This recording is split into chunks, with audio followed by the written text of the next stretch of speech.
அவருடைய குடியின் நிமித்தமாட்டு நாங்க ரொம்ப கஷ்டப்பட்டோம். அது உங்களுக்கு ஞாபகம் இருக்கா? சின்ன வயசுல அவங்களுடைய குடியினால நிறைய எந்த அளவுக்கு பாதிக்கப்பட்டீங்க? அதெல்லாம் ஞாபகம் இருக்கா உங்களுக்கு? ஆக்சுவலி அதெல்லாம் ட்ராஜடி. அந்த எஸ்டேட்ல எல்லாம் போய் ஃபர்ஸ்ட் டே நாங்க வேலை செய்துட்டு வந்த உடனே அம்மா அழுதுட்டாங்க. அப்படியா? எங்க சர்ச்சில் ஒரு பாட்டி உண்டு, தேவசித்தம் பாட்டி. சரி சரி. அந்த பாட்டி எப்பவும் சொல்லுவாங்க, ஆலன் ரட்சிக்கப்படணும்னு சொல்லுவாங்க. Okay okay. அப்போ நான் சும்மா சரி பாட்டின்னு சொல்லிட்டு போயிட்டே இருப்பேன். இந்த கேம்ப் முடிச்சிட்டு என்னைக்கு எனக்கு ஊர்ல என்ட்ரு ஆகணும், சரி, முதல் பார்த்தது அந்த பாட்டியை தான். அந்த பாட்டி ரோட்ல நின்னாங்க. பாட்டி நான் ரட்சிக்கப்பட்டுட்டேன், 2 கையும் தூக்கி அப்படி சொன்ன உடனே பாட்டிக்கு, எனக்கு ஃப்ரெண்ட் சீட்ல ஒரு முஸ்லீம் பையன் இருக்கான், முகமது அப்படின்ட்டு. அப்போ எனக்கு உள்ளத்துக்குள்ள இந்த பையனுக்கு சுவிசேஷம் சொல்லணும் அப்படின்னு சொல்லிட்டு, சும்மா இருந்தாலே எப்படியாவது ஒரு ஆத்மாவாக ஆண்டவரை பத்தி சொல்லணும் அப்படின்னு சொல்லிட்டு சொல்லும் போது, அங்க நீங்க டிஜிஎஸ் அங்கிளோட பேசுற அனுபவம் பாக்குறேன். ஆக்சுவலி போன் ஆபரேட்டர் கொஞ்ச நாள் ஹாஸ்டல் ஆபீஸ்ல. சரி சரி. அப்ப அந்த டைம்ல டிஜிஎஸ் அங்கிள் பேசுவாங்க, பால் அண்ணன் பேசுவாங்க. அவங்க பேசும்போது ஆக்சுவலி டிஜிஎஸ் அங்கிள் டோன்ல பயங்கரமா இருக்கும். ஐ அம் காலிங் ஃப்ரம் சென்னை. பால் அண்ணன் பேசும்போது அது ஒரு கொஞ்சம் ஜாலியா இருக்கும். யாரு ஆலனா, ஓகே அப்படின்னு சொல்லிட்டு ஜாலியா பேசுவாங்க அந்த டைம்ல. இப்பெல்லாம் அவங்களுக்கு ஞாபகம் இருக்கு. இங்க வந்து எப்படி இருக்கும்? இங்க வந்து எஸ் அண்ணன் கேக்குறது கரெக்ட் தான்.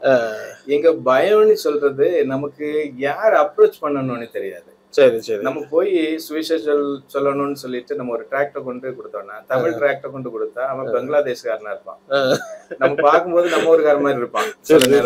பைபிள் ரிவ்யூ மீடியா டீம் வருகிற அக்டோபர் நவம்பர் மாதங்களில் மலேசியாவுக்கு வரும். அங்கே இருக்கக்கூடிய சாட்சிகளையும் ஊழிய அனுபவங்களையும் எடுக்கிறோம். ஸோ பார்க்கக்கூடிய நீங்கள் உங்கள் சாட்சிகள் ஊழிய அனுபவத்திலே ஷேர் பண்ண விரும்பினா எங்களை நீங்கள் கான்டெக்ட் பண்ணலாம்.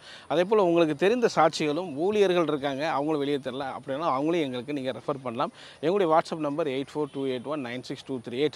இன்னும் வந்து எங்கள் ஈடன் டிவிக்கு நீங்கள் சப்போர்ட் பண்ண விரும்புனீங்கன்னா, மலேசியாவில் அங்கே ஸ்டே பண்ணுறதுக்கு, உங்கள் பகுதியில் ஸ்டே பண்ணுறதுக்கு எங்களுக்கு நீங்கள் ஹெல்ப் பண்ணிங்கன்னா அது ரொம்ப உதவியாக இருக்கும்.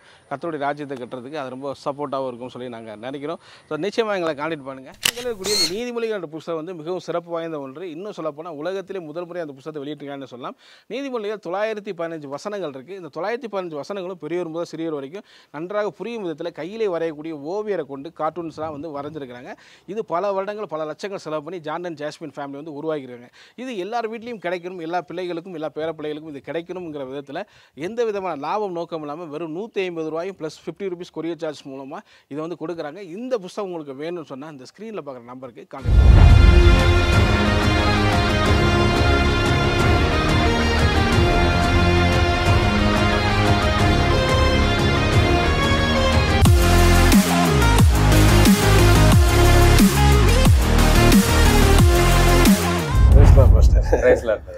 நல்லா இருக்கீங்களா? நல்லா இருக்கும். ரொம்ப நன்றி உங்களுடைய நேர்காணலை. பக்ரைன் கண்ட்ரியில் நிச்சயம் உங்களுடைய நேர்காணலை பார்க்கறது ரொம்ப சந்தோஷம் எங்களுக்கு.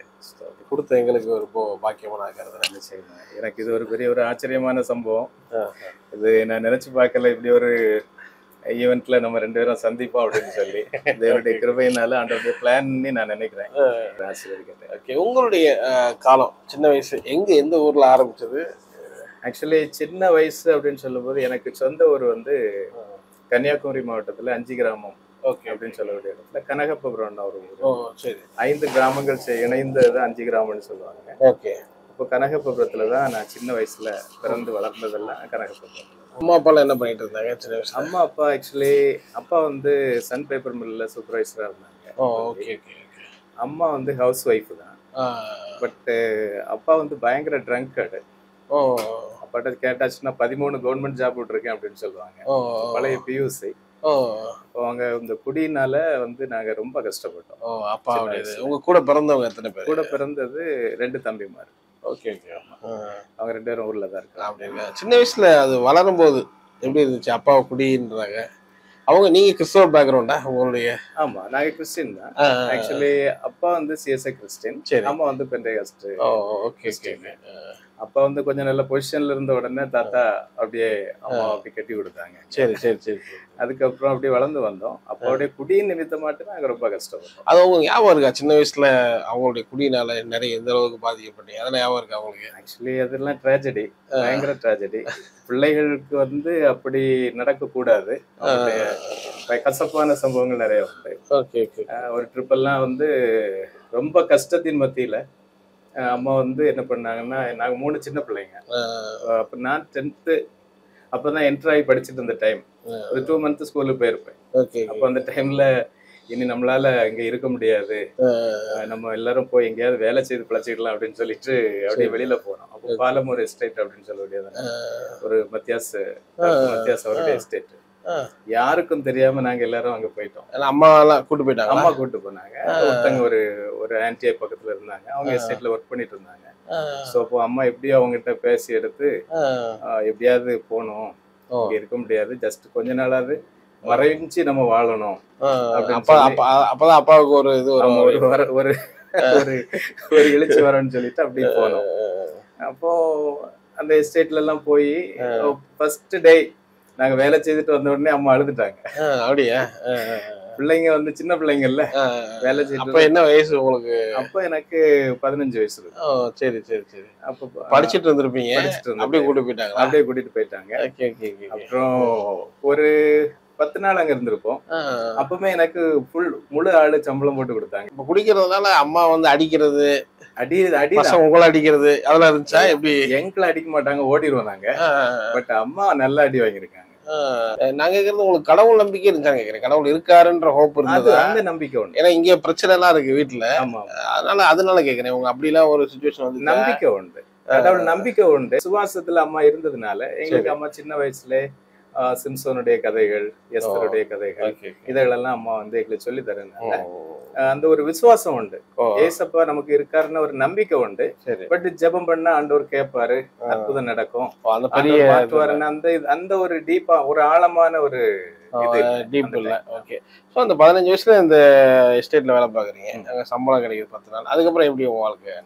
அதுக்கப்புறம் LMS ஹையர் செகண்டரி ஸ்கூல் ஜேம்ஸ்டவுன்ல நான் படிச்சேன். அங்க இருக்கும்போது வேலை பார்த்துட்டேவா? இல்ல அங்க இருந்து வந்துட்டீங்களா? ஒரு 10 நாள் கழிச்சு அப்பா எங்களை தேடி வந்துட்டாங்க. சரி. அப்பாவுக்கு ஆக்சுவலி பாசம் உண்டு. அப்பா எப்படியோ கேள்விப்பட்டு ஃபேமிலி இல்ல, கம்ப்ளீட் ஃபேமிலி போன உடனே அப்பாவுக்கு பதப்பதிச்சுட்டாங்க. அப்பா அவங்க எஸ்டேட்ல இருந்து அப்படியே வேலை நடந்து வரும்போது எங்க தம்பி வேலை செய்துட்டு ஒரு எஸ்டேட்ல உள்ள வண்டியில ஒரு ட்ரக்கர்ல அப்படி மேல ஏறி போகும்போது அப்பா பாத்துட்டாரு. பார்த்த உடனே அம்மா அன்னைக்கு முடிஞ்சு போச்சு, எங்கேயும் அப்பா தேடி வந்துட்டாரு, அவ்வளவுதான், என்னடா சொல்ற அப்படின்னாங்க. வந்துட்டாங்க பாருங்களா அப்படின்னா. கொஞ்சம் ஒரு 10-20 மினிட்ல அப்பா நாங்க இருக்க இடத்துக்கு வந்துட்டாங்க. வந்துட்டு எங்க எல்லாரையும் கட்டி பிடிச்சு அழுது, நான் இனி குடிக்க மாட்டேன், இனி நம்ம சந்தோஷமா இருக்கலாம் அப்படின்னாங்க. திருப்பி நான் வந்து 10th கண்டினியூ பண்ணீங்க. இங்க திருப்பி அப்பா குடிக்காம இருந்தாங்களா? இல்ல அதுக்கப்புறம் பழையபடி அதே போலதான் கொஞ்ச நாள் ஆரம்பிச்சிட்டாங்க. ஆமா, அதுக்கப்புறம் திருப்பி அப்படியே ஆரம்பிச்சிட்டாங்க. அப்போ 10th படிக்கிறீங்க. அப்பெல்லாம் படிப்புல எப்படி போயிட்டு இருக்கு? படிப்பு எப்படியாயிலும் பாஸ் பண்ணி ஏதாவது ஒரு வேலையில போயிடணும் அப்படின்னு அந்த ஒரு இன்டென்ஷன் சின்னதுல இருந்துச்சு எனக்கு. சரி. எங்க அம்மா வந்து இந்த பழைய காலத்துல தோசைக்கெல்லாம் மாவாட்டக்கூடிய டைம்ல பக்கத்துல இருந்து அப்படி இப்படி சொல்லி குழம்பி அப்படியே ஆட்டிகிட்டே இருக்கக்கூடிய டைம்ல அப்பா பக்கத்துல இருந்து சொல்லுவேன், அம்மா நீங்க கவலைப்படாங்க, நான் வந்து 8th ஸ்டாண்டர்ட் முடிச்ச உடனே 8th ஸ்டாண்டர்டுக்கு அந்த டைம்ல போலீஸ் வேலை எல்லாம் கிடைக்கும், உடனே போலீஸ் வேலைக்கு போய் சம்பாதிச்சு உங்களுக்கு ஒரு வேலைக்காரி வைப்பேன், இப்படி எல்லாம் சொல்லி அம்மாவை நான் ஆறுதல் படுத்துவேன். இது நம்ம நல்லா வச்சுப்போம் அம்மாவை அப்படிங்கிறது. அதனால படிச்சு முடிச்சுட்டு வேலை போகணுங்கிற இதுலதான் இருந்தீங்க. அந்த ஒரு இன்டென்ஷன் இருந்து எப்பவுமே நம்ம உழைச்சி சம்பாதிச்சு நம்ம அம்மா அப்பாவை காப்பாத்தணும். அப்பாவை கூட நம்ம அப்படி நினைக்கல, சரி அம்மாவை எப்படியாயிலும் காப்பாத்திடணும் அப்படின்னு அந்த ஒரு எண்ணம் எப்பவுமே இருந்துட்டு இருந்துச்சு. உங்களுக்கு அங்க சொந்த வீடு எல்லாம் இருந்ததா? சொந்த வீடு இருந்துச்சு. ஓகே. அப்படி இருக்கும்போது அப்புறம் உங்க லைஃப்ல என்ன நடக்குது? எனக்கு லைஃப்ல வந்து டேர்னிங் பாயிண்ட் வந்து நான் +2 படிக்கும் போதுதான். +2. ஓகே. என்ன நடக்குது? ஜேம்ஸ்டவுன் ஸ்கூல்ல படிக்கும்போது LMS ஹையர் செகண்டரி ஸ்கூல் ஜேம்ஸ்டவுன், அங்க நான் படிக்கும்போது ஆக்சுவலி ஜெயசேகர்னு ஒரு சார் இருந்தார். ஓகே. அவர் வந்து எல்லா வருஷமும் அந்த கேம்ப் மீட்டிங் எல்லாம் கூட்டிட்டு போவாங்க. அப்ப அந்த கேம்ப் மீட்டிங் கூட்டிட்டு போகும்போது என்கிட்ட கேட்டாங்க, அல்ல நீ வந்து கேம்ப் மீட்டிங் வரணும் அப்படின்னு கேட்டாங்க. அப்போ சரி சார் அப்படின்னு. கேம்ப் மீட்டிங்ல என்னெல்லாம் நடக்கும் போது பாட்டு பாடுவாங்க, அப்புறம் நிறைய ஸ்கிட் எல்லாம் பண்ணுவாங்க, சோ அது உனக்கு பிரயோஜனமா இருக்கும், காம்படிஷன் எல்லாம் இருக்கும் அப்படின்னாங்க. காம்படிஷன் உடனே நான் சின்ன வயசுல 6th ஸ்டாண்டர்ட்ல இருந்தே பாட்டெல்லாம் கொஞ்சம் பாடுவேன். அப்போ ஊர்ல எல்லாம் பாட்டு பாடி பிரைஸ் எல்லாம் வாங்கியிருக்கிறேன். அப்ப நான் என்ன நினைச்சேன்னா, இவருங்க கூடுறாரு, எப்படி அங்க போய் 2-3 பிரைஸ் என்ன செய்யணும் வாங்கிடணும்னு இன்டென்ஷன்ல அங்க போனேன். அது actually 5 days day and night camp, அங்கே ஸ்டே பண்ணி இருக்கிற கேம்ப். அந்த கேம்ப்ல தான் ஒரு நாள் நைட்டு நாங்க ஒரு 5-6 சகோதரர்கள் இருந்து ஒரு மரத்து முட்டுல ஜோம் பண்ணோம். சரி சரி. அந்த டைம்ல ஆண்டவருடைய தொடுதல் எனக்கு பயங்கரமா இருந்துச்சு. ஓகே. அப்பந்தான் ஆண்டவர் ஜீவிக்கிற தேவன், ஆண்டவர் நம்முடைய ஜெபங்களை கேட்பார் அப்படிங்கிற ஒரு இது வருது. அந்த +2ல இந்த கேம்ப் போறீங்க, அங்க ரட்சிக்கப்படுறீங்க. ரட்சிப்பு உங்களுக்கு அன்னைக்கு ஒரு ஒரு என்கவுண்டர் மாதிரி இருந்ததா இல்ல அன்னைக்கு ப்ராசஸா இருந்துச்சு உங்களுக்கு? அது ஆக்சுவலி எங்க சர்ச்சில் ஒரு பாட்டி உண்டு, தேவசித்தம் பாட்டி. சரி சரி. அந்த பாட்டி எப்பவும் சொல்லுவாங்க, ஆலன் ரட்சிக்கப்படணும் ரட்சிக்கப்படணும்னு சொல்லுவாங்க. ஓகே. அப்போ நான் சும்மா சரி பாட்டின்னு சொல்லிட்டு போயிட்டே இருப்பேன். இந்த கேம்ப் முடிச்சிட்டு என்னைக்கு எனக்கு ஊர்ல என்ட்ரு ஆகணும், சரி, முதல் பார்த்தது அந்த பாட்டியை தான். அந்த பாட்டி ரோட்ல நின்னாங்க. பாட்டி நான் ரட்சிக்கப்பட்டுட்டேன், 2 கையும் தூக்கி அப்படி சொன்ன பாட்டிக்கு பயங்கர சந்தோஷம். அப்போ இதுதான் ரட்சிப்பின் அனுபவங்கிறத நான் நல்லா உணர்ந்துட்டேன். ரட்சிக்கப்பட்ட பிறகு என்னைக்கு ரட்சிக்கப்பட்டனோ அன்னையில இருந்தே ஆண்டவருடைய சுவிசேஷத்தை சொல்லணும்னு ஒரு பயங்கரமான ஒரு எண்ணம். எனக்கு ஒரு ஆளுக்காவது சுவிசேஷம் சொல்லணும்னா உறக்கம் வராது. ஒரு நேரம்லாம் நான் வந்து ஆண்டவர்கிட்ட ஜெபம் பண்ணி, ஆண்டவரே இது எனக்கு ரொம்ப பேர்டனா இருக்கு, தாங்க முடியல, சுவிசேஷம் சொல்லணும்னா எனக்கு உறக்கம் வர மாட்டேங்குது, ப்ளீஸ் எனக்கு ஹெல்ப் பண்ணுங்க அப்படின்னு சொல்லி ப்ரே பண்ணிருக்கேன். ஒரு வைட் செட் பயங்கரமா இருக்கும். தெய்வ கிருபையினால சொன்னது யாரும் இதுவரையிலயும் அவங்க வந்து ஓவர்டேக் பண்ணி ஜெயிச்சதாட்ட சரித்திரம் இல்ல. அவங்க ஒண்ணுல ஆண்டவரை ஏற்றுக்கொள்வாங்க, இல்லன்னா ஓகே பாக்கலாம்னு சொல்லிட்டு தான் போயிருக்காங்க. அப்படியே தெய்வ கிருபை, அது ஆண்டவருடைய கிருபை. ஆனா தைரியமா அப்பவே சொல்ல ஆரம்பிச்சிட்டீங்க. ஐயோ அது பயங்கர ஒரு சுவிசேஷம் வந்து தேவனுடைய கிருபை. அது பஸ்ல எல்லாம் போகும்போது வந்து நிறைய பேருக்கு சுவிசேஷம் சொல்லிருக்கேன். எப்படி என்ன மாதிரி யூத் ஃபார் கிரைஸ்ட்ல கொஞ்ச நாள் ஒர்க் பண்ணேன். சரி சரி சரி. அப்போ அது அந்த இன்சிடென்ட் மறக்க முடியாது. ரொம்ப அப்ரிஷியேட் பண்ணனால உங்களுக்கு நான் சொல்றேன். சுவிசேஷம் சொல்றது நம்ம கிரெடிட்டா எடுக்காண்டா, அது எல்லாருக்கும் தலைக்கு மேல விழுந்த கடமை. அதனால நம்ம சுவிசேஷம் எல்லாருக்கும் சொல்றது, எல்லாருக்கும் அந்த இது வந்து இது இருக்கும். அப்போ மதுரையில இருந்து திருச்சியில ஒரு மீட்டிங், யூத் ஃபார் கிரைஸ்டோட ஒரு பெரிய ஒரு மீட்டிங் திருச்சியில நடந்துட்டு இருந்துச்சு. அப்போ நானும் youth for Christ director Joseph கமலும் அவங்களும் 2 பேரும் திருச்சி, மதுரையில இருந்து திருச்சிக்கு போறோம் பஸ்ல. அப்போ அவங்க ஜோசப் அண்ணன் பேக்ல இருக்காங்க, பேக் சீட்டு. எனக்கு ஃப்ரண்ட் சீட்ல ஒரு முஸ்லீம் பையன் இருக்கான், முகமது அப்படின்ட்டு. அப்போ எனக்கு உள்ளத்துக்குள்ள இந்த பையனுக்கு சுவிசேஷம் சொல்லணும் அப்படின்னு சொல்லிட்டு, சும்மா இருந்தாலே எப்படியாவது ஒரு ஆத்மாவாக ஆண்டவரை பத்தி சொல்லணும் அப்படின்னு சொல்லிட்டு சொல்லும் போது, அந்த பையன் எங்க இருந்து வரீங்க தம்பின்னு கேட்டேன் ஸ்டார்டிங்ல. அவரும் உடனே நான் இங்க இருந்து வரேன் அப்படின்னாரு. என்ன படிக்கிறீங்க, உங்க ஊர் என்ன அப்படின்னு கேட்கும்போது கொஞ்சம் கொஞ்சமா அவர் வந்து அவருடைய உள்ளத்தை துறக்க ஆரம்பிச்சாரு. சரி. அப்ப அவர் சொன்னார், எனக்கு இப்படி சரீரத்துல எல்லாம் பயங்கரமா ஒரு நெருப்பு மாதிரி வரும், அப்போ எனக்கு வந்து ஒண்ணுமே செய்ய முடியாது, அதனால நான் இதெல்லாம் போட்டிருக்கேன், இதுதான் எனக்கு பாதுகாப்பு அப்படின்னாரு. சரி. அப்போ நான் உண்மையான ஆண்டவருடைய அன்பை அவருக்கு சொன்னேன். இயேசு கிறிஸ்து தான் உண்மையான ஆண்டவர், நீ அவரை ஏற்றுக்கொண்டாயானால் உனக்கு இப்படிப்பட்ட கட்டில இருந்து ஆண்டவர் உனக்கு விடுதலை தருவாருன்னு சொல்லிட்டு எப்படி ஒரு 2 hours கிராஜுவலா அவன்கிட்ட பேசும்போது அவனுக்கு உண்மையான ஆண்டவரும் ஆண்டவருடைய தொடுதல் அவனுக்குள்ள இருந்ததுனால ஆண்டவர் நான் ஏற்றுக்கொண்டேன் அப்படின்னு சொல்லிட்டு அக்செப்ட் பண்ணிட்டான். நாங்க மீட்டிங் ப்ரிசைடுக்குள்ள போகும்போது நான் அண்ணன் சொன்னேன், அண்ணே ஒரு ஆத்மா ஆண்டவர் தந்தாரு அப்படின்னு சொல்லும் போது அவருக்கு பயங்கர சந்தோஷம். அவரு என்ன பண்ணாருன்னு நேஷனல் டைரக்டர் அந்த டைம்ல Prabhakaran sir, youth for Christ India youth for Christ, அவர்கிட்ட கொண்டு எங்களுடைய ஒரு ஊழியக்காரர் வந்து பாருங்க இப்படி பண்ணிருக்காரு அப்படின்னு உடனே எல்லாம் சுத்திட்டாங்க. ஒரு 10-20 பேரு சுத்தி வந்துட்டு ஊழியம் எப்படி செய்யணும்னு அவர்கிட்ட கேட்டு படிங்க அப்படின்னு. அதோட இன்சிடென்ட் ஒரு பயங்கர ஹாப்பியா இருந்துச்சு. அந்த இன்சிடென்ட் மறக்க முடியாது. அப்படியே நீங்க மூவ் பண்றீங்க, அப்படியே உங்க லைஃப்ல என்ன நடக்குது அடுத்தடுத்து மாற்றங்கள் வந்து? அப்புறம் இப்படி இருக்கும்போது யூத் ஃபார் கிரைஸ்ட்ல ஒரு 4.5 years ஃபுல் டைம் மினிஸ்ட்ரி தான், பட் பார்ட் டைம் ஜாயின் பண்ண சொன்னாங்க. நான் ஜாயின் பண்ணேன். +2க்கு அப்புறம் படிச்சிட்டு படிச்சீங்களா? பிகாம் படிச்சேன். பிகாம் படிச்சிட்டு இருக்கும்போது நீங்க இத மினிஸ்ட்ரி பண்ணிட்டு தான் இருந்தீங்க? ஆமா ஆமா. அப்போ என்னுடைய படிப்புங்கிறது உங்களுக்கு தெரியும், நான் முதல்ல சொன்ன மாதிரி 10th எஸ்டேட் ஓடி நிக்க வேண்டிய சூழ்நிலை. பட் ஆண்டவர் என்னை ரட்சித்ததுனால அதுக்கப்புறம் பிகாம் படிச்சேன், அதுக்கப்புறம் எம்காம் முடிச்சேன், திருப்பி அப்புறம் MBA ஃபினான்ஸ் எடுத்து படிச்சேன். அதுக்கப்புறம் இதோட படிப்பு முடிஞ்சுன்னு நினைச்சேன். அப்புறம் தான் David Raj VTS vision theological seminary அவங்க கூட்டாங்க, கட்டாயம் பைபிள் காலேஜுக்கு நீங்க படிக்கணும், ஊழியக்காரர்கள் வந்து கட்டாயம் ஒரு டிகிரி நீங்க எடுத்துருக்கணும்னு சொல்லிட்டு அவரு கம்பல்ஷன்ல மாஸ்டர் ஆஃப் டிவினிட்டி அப்புறம் இங்க உள்ள பைபிள் காலேஜ்ல படிச்சேன். அந்த பைபிள் காலேஜ் படிச்சதுனாலதான் இப்போ அசம்பிளிஸ் ஆஃப் காட் சர்ச்சில் இருந்து அவங்க வந்து நமக்கு ஒரு பாஸ்டர்ட்ட ஒரு ஒரு ஆர்டர் கொடுத்துருக்காங்க. நீங்க இதாய் படிச்சுட்டும் வரீங்க, எப்போ அடுத்து வேலைக்கெல்லாம் போனீங்க? என்ன வேலைக்கு ஆக்சுவலி வந்து நான் வந்து யூத் ஃபார் கிரைஸ்ட்ல ஒர்க் பண்ணிட்டு இருக்கும்போது ஊர்ல ஒரு அண்ணன் அவங்க வந்து இந்தோ அமெரிக்கன் ஹோம் ஃபார் சில்ட்ரன் சொல்லிட்டு ஒரு ஹோம் வச்சு நடத்தினாங்க. அந்த ஹோம்ல இருந்து டீச்சர் அவங்களுக்கு ரெக்குவயர்மெண்ட் தேவை. அப்ப நான் கம்ப்யூட்டர் பிஜிடிசிஏ முடிச்சிருந்தேன். அப்போ அவங்க என்ன கூட்டு எம்காம் பிஜிடிசிஏ என்னனால ஒரு ஸ்கூல்ல ஒரு டீச்சராட்டு ஒர்க் பண்ணக்கு உனக்கு ஒரு ஆப்பர்ச்சுனிட்டி இருக்கு, நீ வாரியான்னு கேட்டாங்க. ஆக்சுவலி யூத் ஃபார் கிரைஸ்ட்ல உள்ள மெயின் மினிஸ்ட்ரியே வந்து நமக்கு ஸ்கூல்ல போய் ஆண்டவரை பத்தி மார்னிங் டீச் பண்றது. வீக்லி ஒன்ஸ் நம்ம வந்து ஒவ்வொரு ஸ்கூலுக்கா போவோம். மோஸ்ட்லி கிறிஸ்டியன் ஸ்கூலு, மிடலா காடுன்னு ஒரு ஹிந்து ஸ்கூல்லயே நம்மள வெல்கம் பண்ணிருந்தாங்க. ஆண்டவரை பத்தி சொல்லுங்க அப்படின்னு சொல்லிட்டு அவங்க இது பண்ணாங்க. ஹிந்து ஸ்கூல் தான் அவங்க வெல்கம் பண்ணிருந்தாங்க. அங்கேயும் போவோம். அப்போ அங்க இருக்கும்போது அங்க நம்ம போய் சுவிசேஷம் சொல்லக்கூடியது, ஆண்டவரை பத்தி சொல்றது எல்லாமே டீச்சர்ஸ்க்கு மத்தியில, பிள்ளைங்கள் டீச்சர்ஸ்க்கு மத்தியில.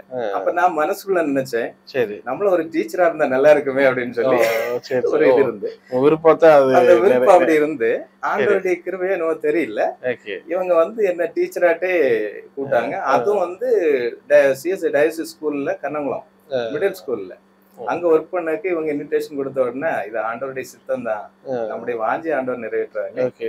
அங்க போனோம். அங்க ஒரு 4 இயர்ஸ்க்கு மேல ஒர்க் பண்ணோம். ஒர்க் பண்ணும்போது யூத் ஃபார் கிரைஸ்ட்ல ஊழியம் செய்தாங்க. ஊழியத்தை உடனே அங்கேயும் ஊழியம் செய்தேன். இங்கேயும் எவ்வளவு சம்பளத்தை ஆரம்பிச்சீங்க வாழ்க்கை?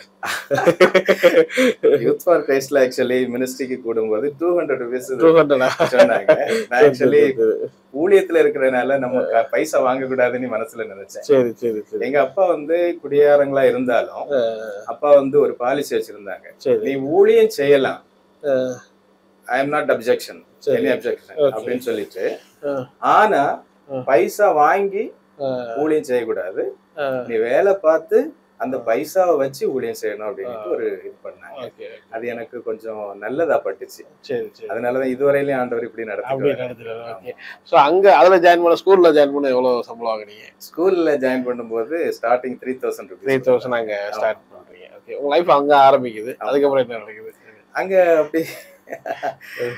அப்படி இப்போ ஸ்கூல் லைஃப்ல அப்படி போயிட்டு இருக்கும்போது மேரேஜுக்கு ஒரு அலையன்ஸ் வந்திருந்து. அதுக்கு முன்னால ஆண்டவர் வந்து ஒரு பயங்கர ஒரு விஷன் எனக்கு காட்டினாரு, தரிசனம். நாங்க ஆக்சுவலி எனக்கு ஒரு சில ஃப்ரெண்ட்ஸ் உண்டு, அவங்க எல்லாரும் சேர்ந்து கடற்கரையில போய் நாங்க ஜெபிக்கிறது உண்டு.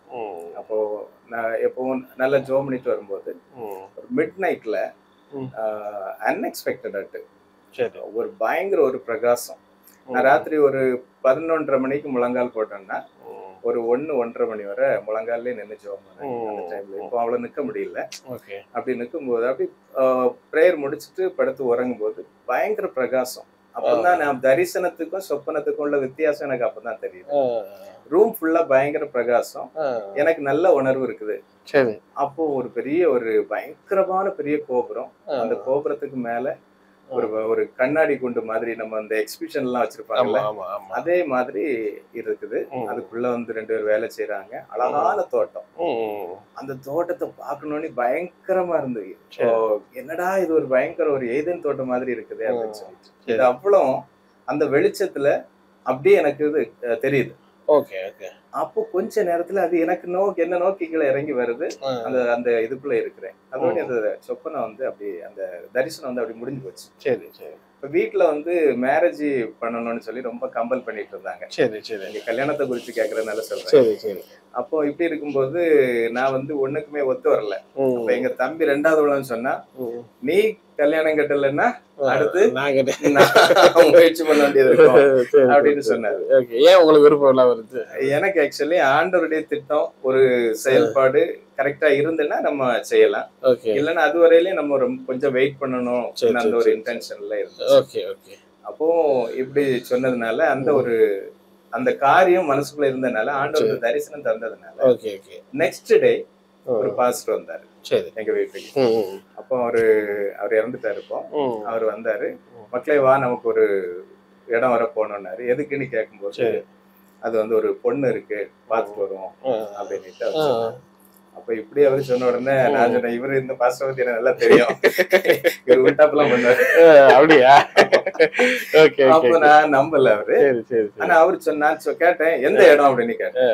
அப்ப நான் அந்த தரிசனம் அதுக்கு முந்தின நாள் பார்த்தேன் பாத்தீங்கன்னா, பிரகாசமான லைட். ஆமா ஆமா கரெக்டா அவரு சொன்ன இடமும் அந்த காரியங்கள் எல்லாம் கரெக்டா இருந்தது. சரி, பயங்கரமாட்டு அதே போல இருந்து.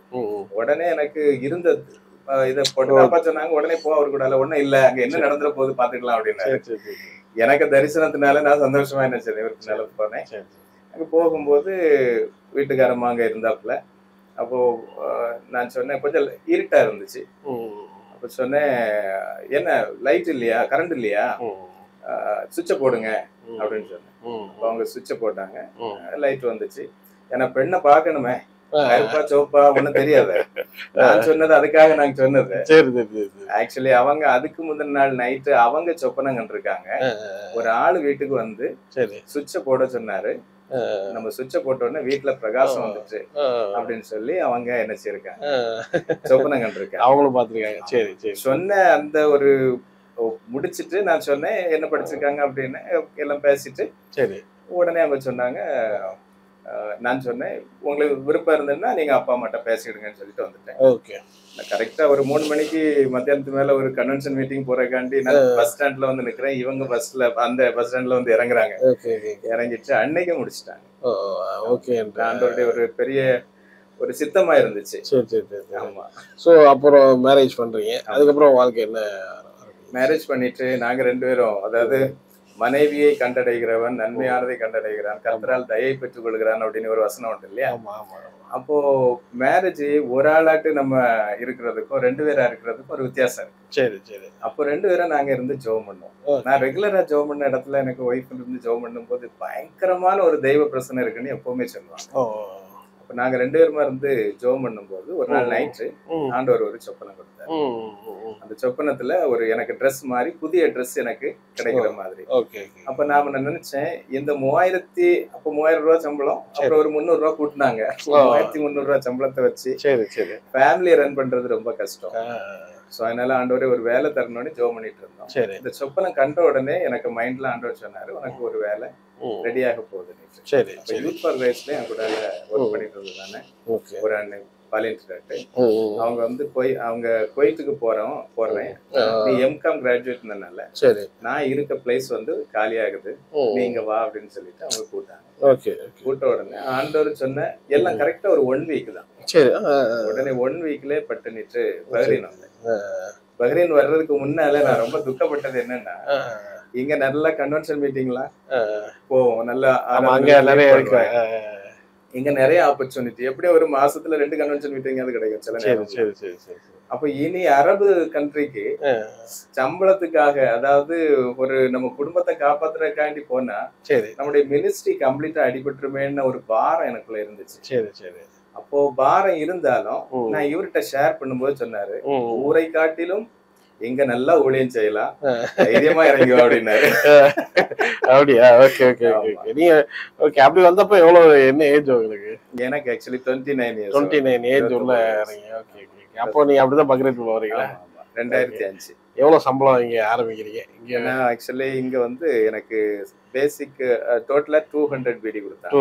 200 பிடினா அந்த டைம்ல நம்ம ஊர்ல ஒரு 25,000 ரூபாய். ஓகே. 3000 ரூபாய் அப்படியே ஒரு ஷிஃப்ட் மாதிரி கர்த்தர் அதுல இருந்து வேற கொடுத்தாரு.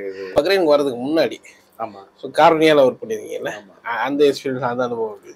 காருண்யாவில் ஆக்சுவலி அரௌண்ட் ஒரு 1.5 இயர்ல இருந்து ஒரு 2 இயர்ஸ் நாங்க ஒர்க் பண்ணேன். ஓகே. ஒர்க் பண்ணும்போது ஆண்டவர் சில மிராக்கிள், பர்டிகுலராட்டு சில மிராக்கிள்ஸ்லாம் ஆண்டவர் செய்தாரு. விசுவாசம் இருந்துச்சு பயங்கரமா. ஏன்னா ரட்சிக்கப்பட்ட ஆரம்ப காலங்கள் அது. அப்போ இது வந்து நமக்கு டிஜிஎஸ் அங்களோட பயங்கர ஒரு இன்ஸ்டிடியூஷன் இல்லையா, அதனால நமக்கு அது ஒரு பயங்கர பிளஸ்ஸிங்கா இருக்கும்னு அந்த ஒரு சந்தோஷம் இருந்துச்சு. சரி. அப்போ ஒரு ட்ரிப்பு என்னன்னா, அவங்க அந்த டாமெட்ரி இன்சார்ஜ் பிளஸ் பிரேயர் சென்டரோட அந்த ரிசப்ஷன்லயும் வந்து யூஸ் பண்ணிட்டு இருக்கேன். அப்போ நான் வந்து ஊருக்கு போயிட்டு, நாகர்கோயிலுக்கு ஊருக்கு போயிட்டு திருப்பி நான் வரும்போது என்னன்னா, என்னுடைய ரூம்ல உள்ள கீஸ், அப்புறம் சூட்கேஸ்ல உள்ள கீ எல்லாம் வந்து பஞ்ச் கீ, ஒரு டார்மெட்ரி கீ எல்லாமே மிஸ் ஆகி போச்சு. மிஸ் ஆகும் போது எனக்கு வந்து ரூமை திறக்க முடியாது. அப்போ என்ன செய்யறேன்னு எனக்கு தெரியல. அப்போ எனக்குள்ள ஒரு விசுவாசம், ஜெபம் பண்ணா ஆண்டவர் நிச்சயமா அதை நமக்கு தருவாருன்னு ஒரு விசுவாசம் இருந்துச்சு. அப்ப இந்த விசுவாசம் வந்து எப்படி அதை பண்றதுன்னு எனக்கு தெரியாம பக்கத்துல உள்ள ஒரு சகோதரர்கிட்ட சொன்னேன். அவங்க அந்த டார்மெட்ரியில வந்து ஒரு 3 days உபவாசம் பண்றதுக்காக வந்தாங்க. உபவாசம் பண்ணி ஜோம் பண்றதுக்காக வந்தாங்க அந்த ரூம்ல. அப்ப இப்படி எனக்கு கீஸ் வந்து மிஸ் ஆகி போச்சு, ஜோம் பண்ணுங்க அப்படின்னு. அவங்க சொன்னா, நீங்க பரவாயில்ல, நீங்க ரூமை உடைச்சிட்டு அந்த லாக்கை உடைச்சிட்டு நீங்க உள்ள போயிருங்க, பிரச்சனை இல்லை. கீஸ் வந்து நமக்கு வேற கீ அடிச்சிடலாம், யாரை வச்சு அதை திறந்துக்கலாம், ஒன்றும் பிரச்சனை இல்லை, don't make too much tension அப்படின்னாங்க. நான் சொன்னேன், ஆண்டவர்கிட்ட ஜோம் பண்ண ஆண்டவர் தருவார்ல அப்படின்னு. அவங்களுக்கு அந்த ஒரு முட்டாள்தனமா இருந்தது போல அவங்களுக்கு தெரிஞ்சு. அப்ப நான் அவங்ககிட்ட சொன்னேன், நீங்க ஜோம் பண்ணுங்க, நானும் ஜோம் பண்றேன். நாளைக்கு காலையில ஒரு 8 மணிக்கு ஆண்டவர் எனக்கு இந்த சாவி எனக்கு கையில தரணும் அப்படின்னு சொல்லி ஜோம் பண்ணேன். ஜோம் பண்ணிட்டு நான் அந்த ரூம்ல உள்ள அந்த இதை மாத்திரம் லைட்டா அறுத்துட்டு நான் உள்ள போயிட்டேன். வெல்டிங் பண்றதுக்கு ஏதுவாட்டு. நேரே எனக்கு ட்ரெஸ் எல்லாம் பண்ணிட்டு ரிசப்ஷன்ல போய் இருக்கும்போது ஃபர்ஸ்ட் ஒரு ஆளு ஜப குறிப்பு எழுதுறதுக்காக வந்தார் உள்ள. அவர் உள்ள வரும்போது நான் வந்து பிரைஸ் லார்ட்னு சொல்லி வெல்கம் பண்ணேன். வெல்கம் பண்ண உடனே ஒரு பஞ்ச் கீயை கொண்டு அப்படியே என் கையில தந்து, பிரதர் இது வந்து நான் பஸ்ல இருந்து எடுத்தேன், அது வந்து யாருக்குன்னே தெரியாது, பட் ஏசு ரட்சிக்கிறாருன்னு அதுல போட்டிருக்குது, அதனால யாராவது வந்து கேட்டா நீங்க இந்த சாவியை கொடுத்துருங்க அப்படின்னாங்க. அப்போ நான் சொன்னேன், பிரதர் இது எனக்கு சாவி அப்படின்னு.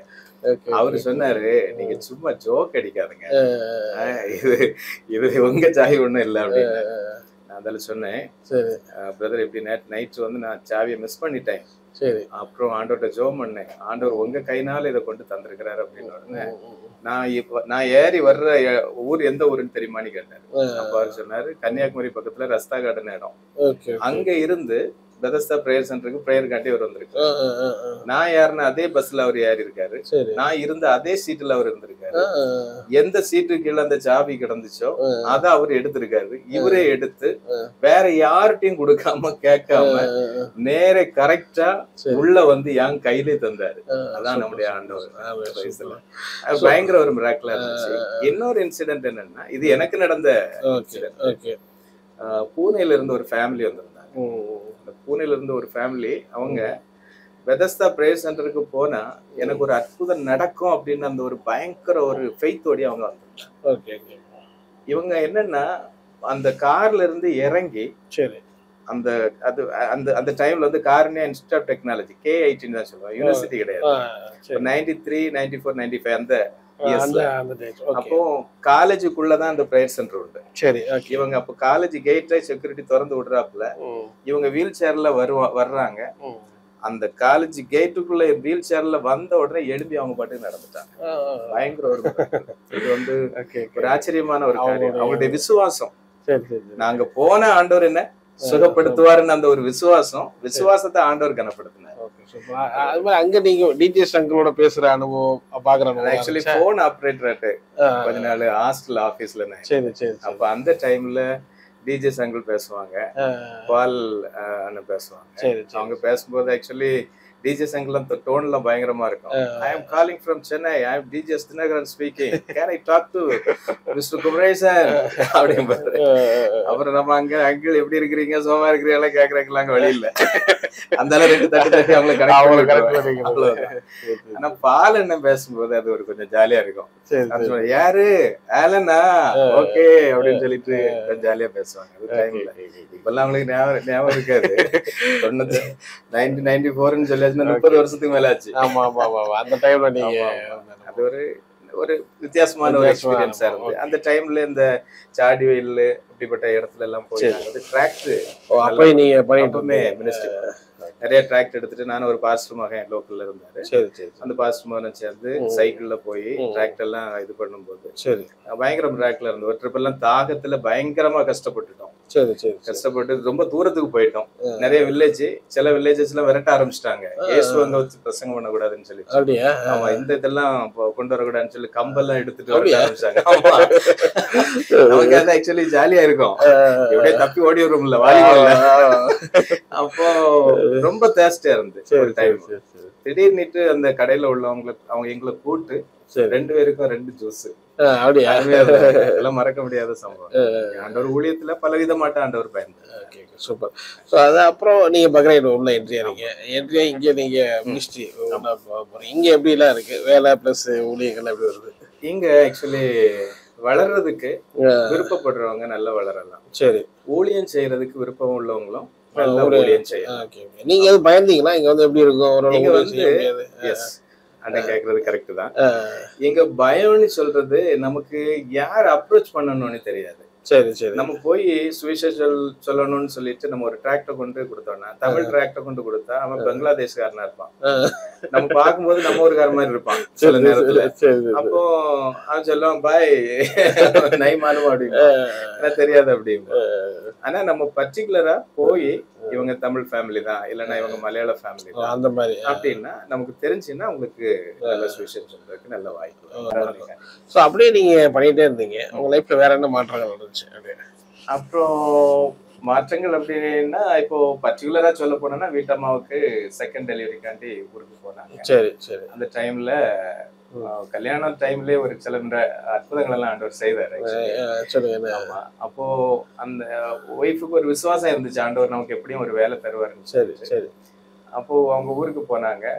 ஊருக்கு போகும்போது கிட்டத்தட்ட 7.5 lakh மக்கள் அந்த டீச்சர்ஸ் ரெக்ரூட்மெண்ட் போர்டுல எழுதியிருந்தாங்க. Okay okay okay. ஆனா அதுல வேகன்சி மொத்தமே இவங்க ஹிஸ்டரி குரூப்ல 1900க்கு உள்ளாலதான் வேகன்சி உண்டு. Okay okay. அப்போ அந்த ரிசல்ட் வரும்போது 89 மார்க், 90 மார்க் பாஸ். பட் இவங்களுக்கு கிடைச்சது 89 மார்க். இவங்க ரொம்ப அழுதுட்டாங்க. ஏன்னா 2-3 நேரம் எழுதி இப்போ இப்படி ஆகி போச்சு. கல்யாணத்துக்கு முன்னால எழுதுனாங்க, ஒரு வேலையும் கிடைக்கல. கல்யாணத்துக்கு பிறகு எழுதி இப்படி ஆகி போச்சு அப்படின்னா அப்போ நான் ஒரு மார்க்ல அப்போ நான் சொன்னேன் விசுவாசத்தோடு ஆண்டவர் உனக்கு 1 மார்க் இல்ல 2 மார்க் அடிஷனலா உனக்கு போட்டு வேலை தருவாரு அப்படின்னு. சரி சரி. அப்ப அவங்களுக்கு விசுவாசம் இருந்தா இல்லையா என்னமோ தெரியல.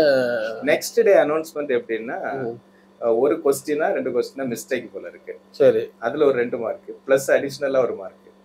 நான் சொன்னது 2 மார்க் ஆண்டவர் 3 மார்க்கா போட்டு டிஸ்ட்ரிக்ட் உள்ளாலே கவர்மெண்ட் ஹை ஸ்கூல்ல அவங்களுக்கு வேலை அது உங்களுக்கு ஒரு பயங்கர ஒரு மிராக்கிள். பஹ்ரைன்ல இருந்து நமக்கு ஆண்டவர் அது செய்தாரு. நீங்க பிறகுமே பஹ்ரைன்ல இருக்கீங்க. அதுக்கப்புறம் உங்க லைஃப்ல என்னென்ன மாற்றங்களா இருக்கு? அப்புறம் என்னன்னா அற்புதங்கள் அப்படின்னு சொல்லும் போது நம்ம ஆவிக்குரிய ரீதியாட்டு உள்ள அற்புதங்கள் அது ஒரு சந்தோஷம் நமக்கு. சரி. பொருளாதார ரீதியான அற்புதம்னு சொல்லும் போது அது ஆண்டவர் காட்டின தரிசனத்தின்படி ஆண்டவர் நமக்கு செய்யும். நம்ம இதை எடுத்துக்கொள்ளணும். ஆண்டவர் ஒரு தரிசனம் காட்டினாருன்னு சொன்னாங்க. அந்த தரிசனத்துல வந்து தோட்டம் மாதிரி தோட்டம் கரெக்ட் நீங்க சொல்றீங்க. அந்த தோட்டம் வந்து ஒரு 4 பேருக்குள்ள பாகம். எங்க மாமாவுக்கு அப்புறம் இவங்க பெரியப்பாவுக்கு இவங்க சித்தப்பாவுக்கு 3 பேருக்குள்ளது பிளஸ் இவங்க அம்மாவுக்குள்ளதான் அதுல இருந்துச்சு.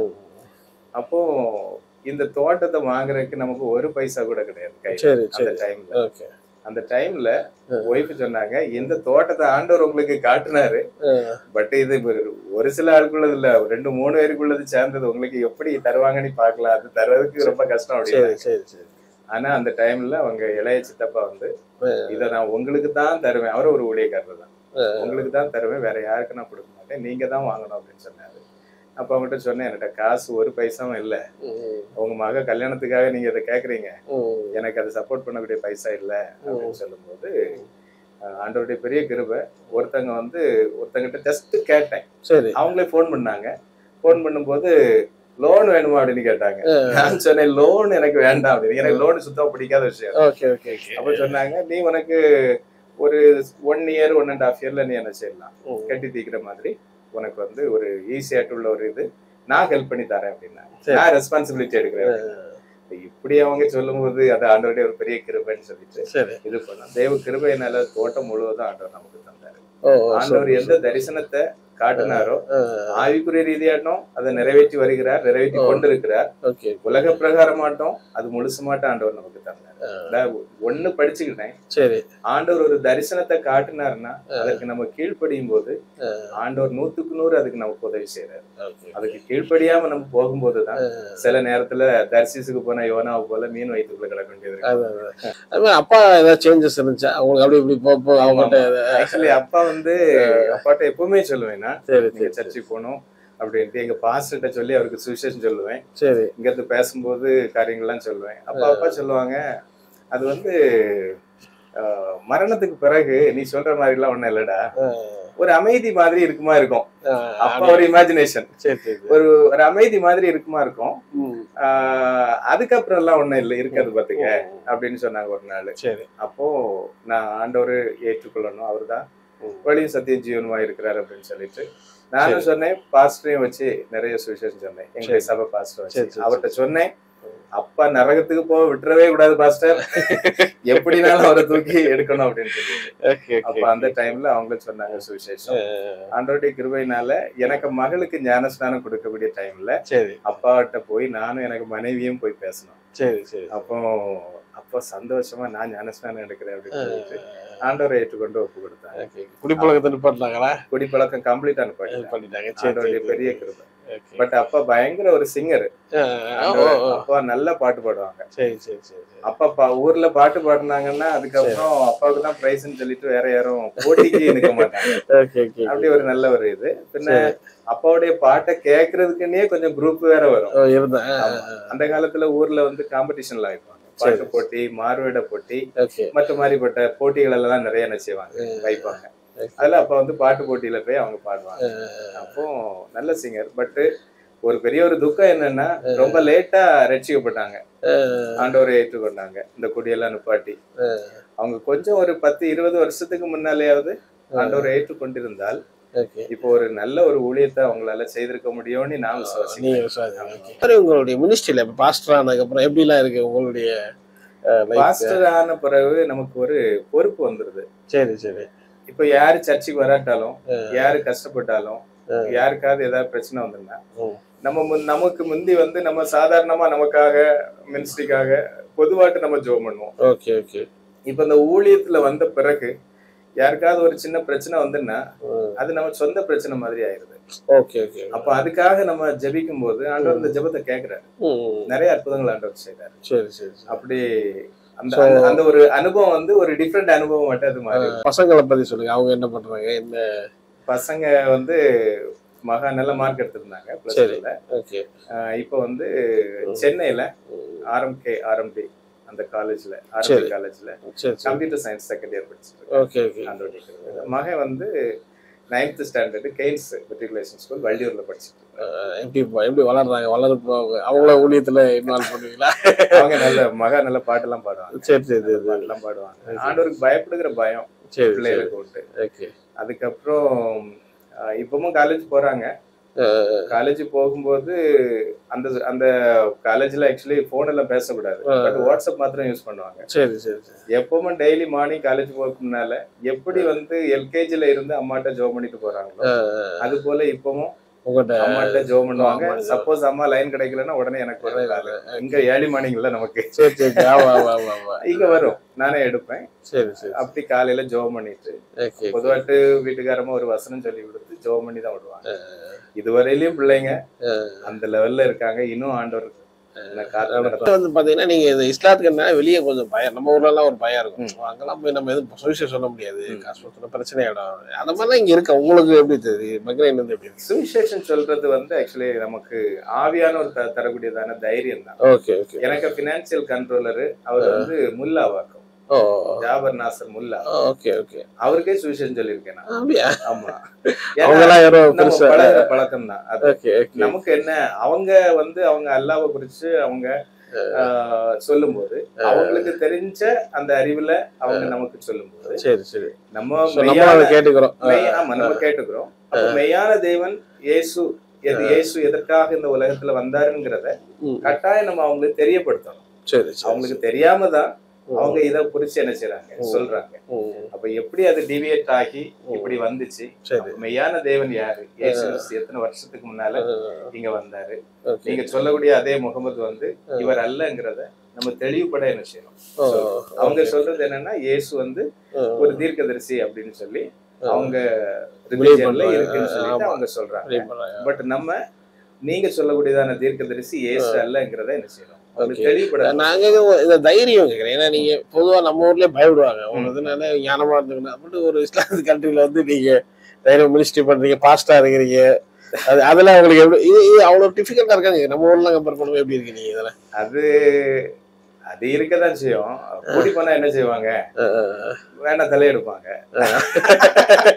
அதுக்கப்புறம் அவங்களுக்கு என்ன செய்ய முடியும்? ஆண்டவர் அப்படி ஒண்ணு சும்மா ஒண்ணு விட மாட்டார். சரி, வியூவர்ஸ்க்கு என்ன சொல்லுவீங்க? உங்களுடைய லைஃப்ல நிறைய கர்த்தர் இப்படி தாண்டி வந்திருக்கிறீங்க, கஷ்டங்களை தாண்டி வந்திருக்கீங்க, கர்த்தர் அற்புதம் பண்ணியிருக்காரு. ஸோ பார்க்குற நேயர்கள் உங்களை மாதிரியான ஆட்களும் இருப்பாங்க. ஸோ அவங்களுக்கு நீங்க என்ன சொல்லுவீங்க ஃபர்ஸ்ட்? ஆக்சுவலி வாலிப காலத்துல வந்து ஆண்டவர் என்ன தெரிந்தெடுத்தாரு. சரி. ஒண்ணுமே இல்ல, லைஃபே முடிஞ்சு போயிடும், இப்படிதான் நம்ம லைஃப் இருக்குமோ அப்படின்னு நம்ம நினைச்ச சூழ்நிலையில ஆண்டவரை ஏற்றுக்கொண்டது நிமித்தமாக லைஃபே மாறிடுச்சு, நம்முடைய வாழ்க்கையே மாறிடுச்சு. புலம்பல் 3 ஒரு வசனம் இருக்கு, அவன் தன் வாயை தூளில் போட்டு நுழுந்துவானாக அப்படின்னு. வாலிப காலத்தில் நுகத்தை சுமப்பது மனுஷனுக்கு நல்லது அப்படின்னு இருக்கு. இந்த வாலிப காலங்கிறது வந்து கஷ்டப்பட்டோம்னா எவ்வளவு கஷ்டப்பட்டோமோ அதுக்கு ஏற்ற நன்மையும் ஆசீர்வாதத்தையும் ஆண்டவர் நமக்கு பிற்காலத்துல தருவாரு. ஆனா கஷ்டப்படுறோம்னு சொல்லி தவறான வழியில ஆண்டவரை விட்டு நம்ம பாதை மாறி போயிட்டு இருந்தோம்னா அது வந்து ரொம்ப ட்ராஜடியா மாறி போயிடும். ஏன்னா ஆண்டவரும் உதவி செய்ய முடியாது, வாழ்க்கையும் நாசமா போயிடும். ஆனா ஆண்டவரை தேடக்கூடிய நாள் வந்து இந்த வாலிப காலம். இந்த வாலிப காலத்துல ஆண்டவரை தேடி ஆண்டவரை பிடிச்சு வந்தோம்னா லைஃப் நல்லா இருக்கும். நிச்சயமா ஆண்டவர் பெரிய காரியங்களை செய்வார். ஆண்டவர் ஒரு நாளும் கைவிட மாட்டாரு. அவர் தேடின பிள்ளைகளை ஒரு நாள் ஆண்டவர் கைவிட மாட்டாரு. சூப்பர் பாஸ்டர், ரொம்ப பொறுமையா அழகா உங்களுடைய சாட்சியை எங்களோட நேயர்களுக்கு பகிர்ந்து கொண்டீங்க. நேரத்தை ஒதுக்கி எங்க சாட்சி சொன்னதுக்காக ரொம்ப நன்றி. ரொம்ப நன்றி. TV Bible review media team வருகிற அக்டோபர் நவம்பர் மாதங்களில் மலேசியாவுக்கு வரும். அங்கே இருக்கக்கூடிய சாட்சிகளையும் ஊழிய அனுபவங்களையும் எடுக்கிறோம். ஸோ பார்க்கக்கூடிய நீங்கள் உங்கள் சாட்சிகள் ஊழிய அனுபவத்திலே ஷேர் பண்ண விரும்பினா எங்களை நீங்கள் கான்டெக்ட் பண்ணலாம். அதே போல் உங்களுக்கு தெரிந்த சாட்சிகளும் ஊழியர்கள் இருக்காங்க, அவங்களும் வெளியே தெரியல அப்படின்னா அவங்களையும் எங்களுக்கு நீங்கள் ரெஃபர் பண்ணலாம். எங்களுடைய வாட்ஸ்அப் நம்பர் 8428196238. இன்னும் வந்து எங்கள் ஈடன் டிவிக்கு நீங்கள் சப்போர்ட் பண்ண விரும்புனீங்கன்னா மலேசியாவில் அங்கே ஸ்டே பண்ணுறதுக்கு, உங்கள் பகுதியில் ஸ்டே பண்ணுறதுக்கு எங்களுக்கு நீங்கள் ஹெல்ப் பண்ணிங்கன்னா அது ரொம்ப உதவியாக இருக்கும். கர்த்தருடைய ராஜ்யத்தை கட்டுறதுக்கு அது ரொம்ப சப்போர்ட்டாகவும் இருக்கும்னு சொல்லி நாங்கள் நினைக்கிறோம். ஸோ நிச்சயமாக எங்களை கான்டெக்ட் பண்ணுங்கள்.